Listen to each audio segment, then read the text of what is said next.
എല്ലാവർക്കും പള്ളിക്കാടൻ വ്ളോഗ്സിലേക്ക് സ്വാഗതം. സുഹൃത്തുക്കളെ, ഞാനിന്നിവിടെ കാണിക്കാൻ പോകുന്നത് റോമിലെ പുരാതന നഗരമായ റോമിലെ ചില കാഴ്ചകളിലേക്കാണ്. ഇന്ന് നിലനിൽക്കുന്ന പുരാതന പട്ടണങ്ങളിൽ ഒന്നാണല്ലോ റോം. റോമ സാമ്രാജ്യം കീഴടക്കാത്ത രാജ്യങ്ങൾ വളരെ കുറവാണ്.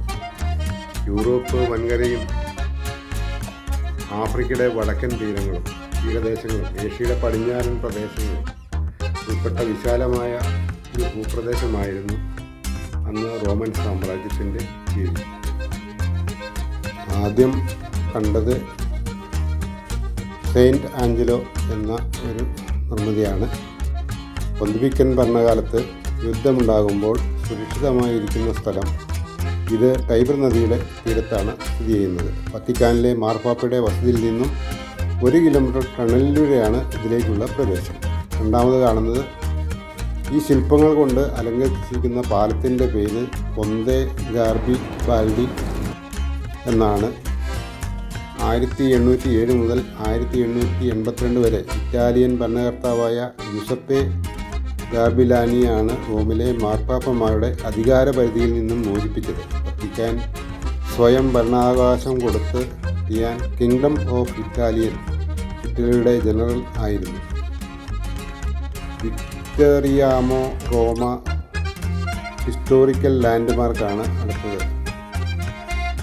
1885 മുതൽ 1935 വരെ ആണ് ഇതിൻ്റെ പണി തീർച്ചത്.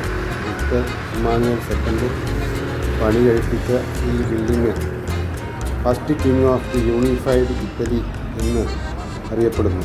ആർക്കിടെക്റ്റ് ജിസപ്പെ സാർക്കോണി.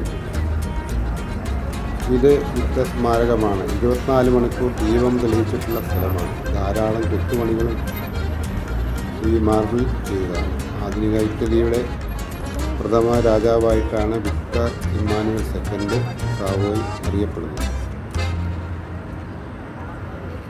ഇങ്ങനെ ഒരുപാട് സ്ഥലങ്ങൾ നമ്മുടെ കാണാനിരിക്കുന്നതേ ഉള്ളൂ. അപ്പോൾ കുറച്ച് അടുത്ത ഭാഗം അടുത്ത വീഡിയോയിൽ പറയുന്നതാണ്. വീഡിയോ കണ്ട് ആർക്കെങ്കിലും ഇഷ്ടപ്പെടുകയാണെങ്കിൽ ലൈക്ക് ചെയ്യുക, ഷെയർ ചെയ്യുക, കമൻറ്റ് ചെയ്യുക. ഈ വീഡിയോ കണ്ട എല്ലാവരും നന്ദി അറിയിച്ചുകൊണ്ട് ശേഷം അടുത്ത വീഡിയോയിൽ കാണാം. Good bye.